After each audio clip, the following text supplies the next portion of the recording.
the I think what's in the crosshairs here is Ukraine. They're the horrible party. They're the ones that are causing the problems. They're the ones that aren't that refuse to deal with reality. And then that would be the United States walking away from Ukraine, which would be a tremendous victory for Russia. It would hasten a Russian military victory. It would put the United States in a more difficult position with Europe, though. I mean, you're by shutting down one frustrating course of action, you're going to open up a whole new bag of worms when it comes to Europe. So we'll see what happens.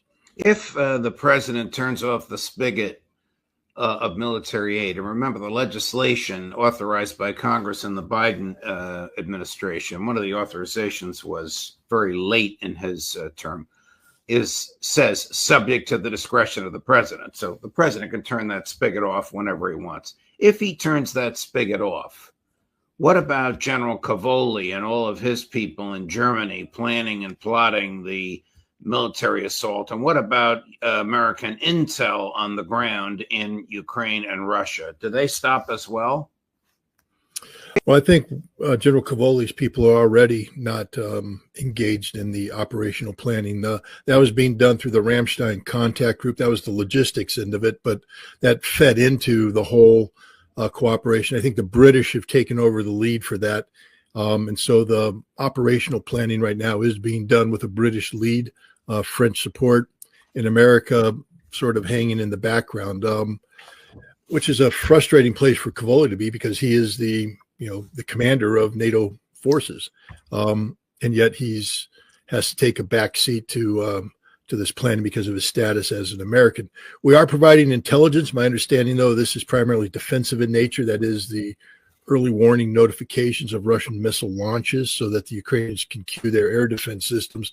But we're no longer providing the targeting data that was used by the Ukrainians to strike Russia with their ATACMS missiles, their HIMARS missiles, or even, with their artillery systems. And so, there's been a significant throttling down of support to Ukraine.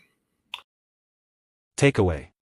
The discussion reveals a potential shift in U.S. policy toward Ukraine under the Trump administration, with indications that military aid could be curtailed if peace negotiations fail to progress.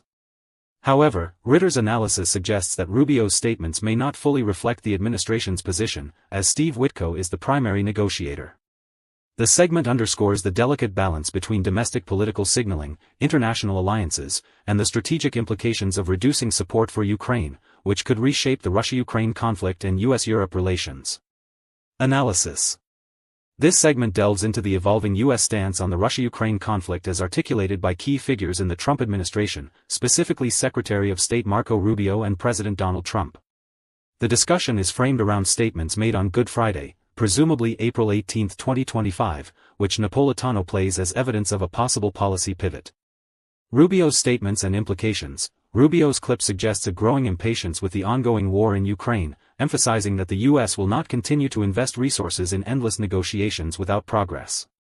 His assertion that the U.S. has other things to focus on and may move on to other priorities signals a potential deprioritization of Ukraine. This rhetoric aligns with a broader America First approach, which prioritizes domestic issues and strategic interests over prolonged foreign entanglements. However, Rubio's framing of the issue as a time-limited engagement, not indefinitely, not without progress, introduces ambiguity about the timeline and conditions for withdrawing support. This could be interpreted as a negotiating tactic to pressure Ukraine and Russia into reaching a deal or as a genuine signal of intent to reduce U.S. involvement. Trump's alignment and ambiguity. Trump's response, played immediately after Rubio's clip, reinforces Rubio's position but adds a layer of rhetorical flourish. By calling non-cooperative parties foolish and horrible people, Trump personalizes the issue, framing continued conflict as a failure of leadership rather than a complex geopolitical challenge. His claim that the administration has done more in 80 days than the Biden administration did to end the war suggests a proactive stance, but the lack of a specific timeline, no specific number of days but quickly, undermines the urgency of his rhetoric. This ambiguity reflects Trump's characteristic style of projecting decisiveness while leaving room for flexibility, which could complicate allies' expectations. Ritter's analysis and skepticism. Scott Ritter's commentary provides critical context, questioning the coherence of Rubio's statements within the administration's broader strategy. Ritter points out that Steve Witco, not Rubio, is leading Ukraine-Russia negotiations, suggesting that Rubio's remarks may represent freelancing rather than official policy. This raises questions about internal alignment within the Trump administration, as Rubio and ideological ally General Keith Kellogg appear to be pushing a narrative that may not fully align with Trump's or Witko's approach. Ritter's skepticism highlights the risk of mixed messaging, which could confuse allies and adversaries alike. Strategic implications of reducing aid. Ritter outlines the potential consequences of turning off the spigot of military aid to Ukraine, which was authorized under Biden-era legislation but subject to presidential discretion. A cessation of aid would likely accelerate a Russian military victory, as Ukraine relies heavily on U.S. weapons, intelligence, and logistical support. However, Ritter warns that this move would open a new bag of worms with Europe, particularly NATO allies who have coordinated support through the Ramstein Contact Group. The shift of operational planning to British leadership, with French support and the U.S. in the background, indicates a gradual U.S. disengagement, which could strain transatlantic relations. European nations, already burdened by economic and political challenges, may struggle to fill the gap left by reduced U.S. involvement, potentially weakening NATO's unity. Intelligence and operational shifts. Ritter's mention of a significant throttling down of U.S. intelligence support to Ukraine, particularly the cessation of targeting data for offensive operations, underscores a deliberate scaling back of U.S. involvement. The focus on defensive intelligence, such as early warning notifications for Russian missile launches, suggests a shift toward minimizing U.S. liability in the conflict while maintaining a minimal presence. This recalibration reflects a strategic pivot, possibly driven by domestic political pressures to reduce spending and avoid escalation with Russia. Broader geopolitical context. The segment must be understood within the context of Trump's broader foreign policy agenda, which emphasizes deal-making and reducing U.S. commitments abroad. The mention of Rubio and Kellogg's discomfort with the peace initiative suggests internal resistance to Trump's approach, possibly from hawkish elements within the administration who favor a more confrontational stance toward Russia.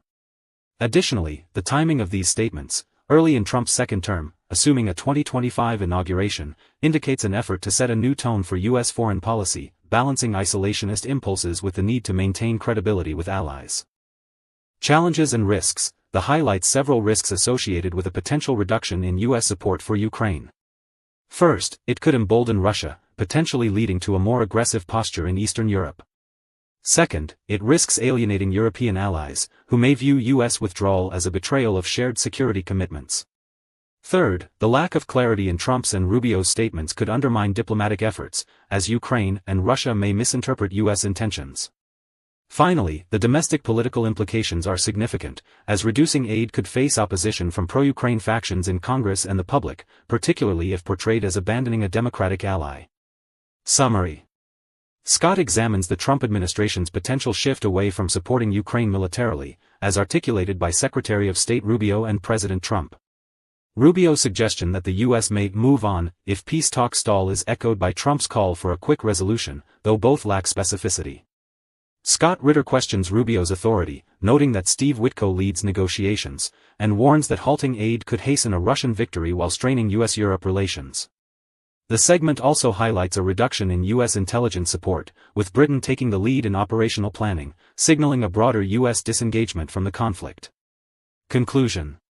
The discussion in Segment 3 reveals a critical juncture in U.S. policy toward Ukraine, with the Trump administration signaling a possible reduction in military aid to prioritize other strategic interests. While Rubio and Trump's statements suggest a desire to end U.S. involvement in the Russia-Ukraine conflict, Ritter's analysis underscores the complexity of this decision, including the risk of internal discord and strained alliances. The shift toward British-led planning and reduced intelligence support indicates a pragmatic withdrawal, but the lack of a clear timeline or strategy risks creating uncertainty. Ultimately, the segment highlights the challenges of balancing domestic political pressures, international commitments, and the pursuit of peace in a volatile geopolitical landscape. The Trump administration's next steps will likely determine whether this pivot strengthens U.S. strategic flexibility or undermines its global influence.